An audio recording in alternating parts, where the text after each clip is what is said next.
There are, in my opinion, many contributing factors to the mental, physical, emotional, and spiritual state of being experienced in the world today. That is particularly true of Africans in America and worldwide. All of us are dealing with a form of post-traumatic stress. Actually shooting heroin and cocaine for a period of time. I was freebasing, and I was really tired of using drugs, but I knew that Reggie was going to be my husband the day that I met him.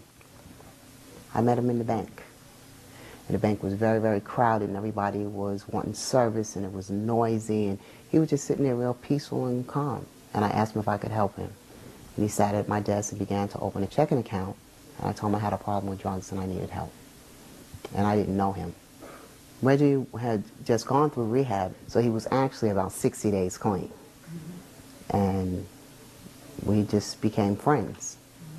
And we started making meetings, and after 4 or 5 years of recovery and being clean from drug addiction and alcoholism, my wife and I were about to conceive a child. And so we went and got tested. Me knowing that I had been an IV drug user, knew what the possibilities were, but you know, it was something that we were kind of in denial about up until that time. And the test came back that my wife was negative and I was positive. I can't even begin to tell you the amount of people that I know, friends, family, that have died from this disease. So how blessed am I? How blessed am I?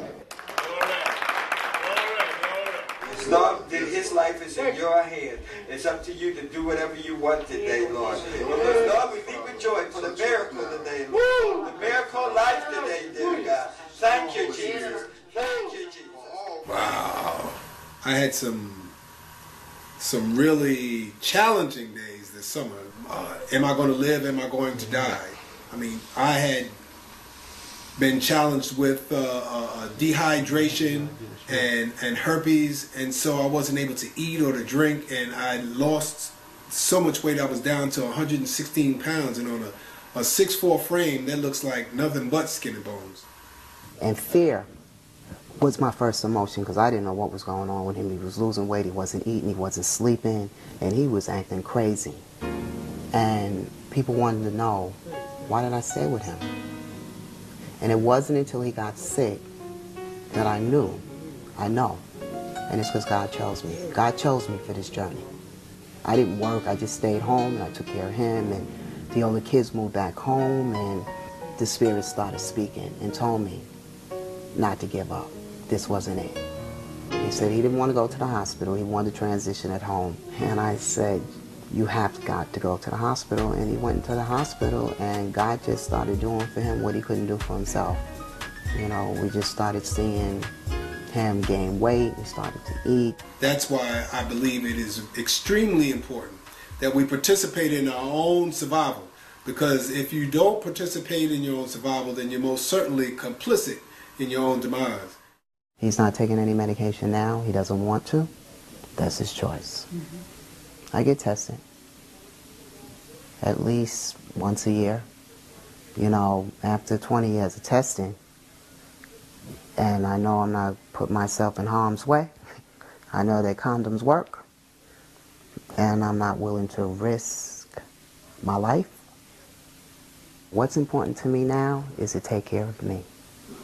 Take care of yourself, because people talk about the physical, but nobody talks about the emotional.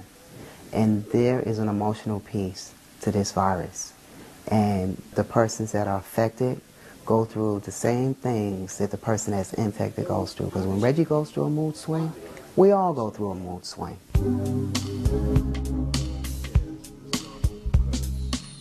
Tell them to take a good look at their father, who is fighting to live every day, to have risky behavior. It's not worth it. It's not worth it. You're living right here with it. You can't deny it. He has been through as the infected and had the opportunity to see some of his family members as the affected. I'm aware that each one of us who's sitting up here are affected. and that every single one of us were involved with Reggie during that time. And so I'm just personally feeling gratitude, and also, you know, just seeing the film of Reggie at that time, it's almost unbelievable. Almost unbelievable. So we've all participated in such a beautiful healing. And so tonight is tonight. We're grateful for having the moment together to celebrate that. As affected as we've all been, we also are affected by the healing.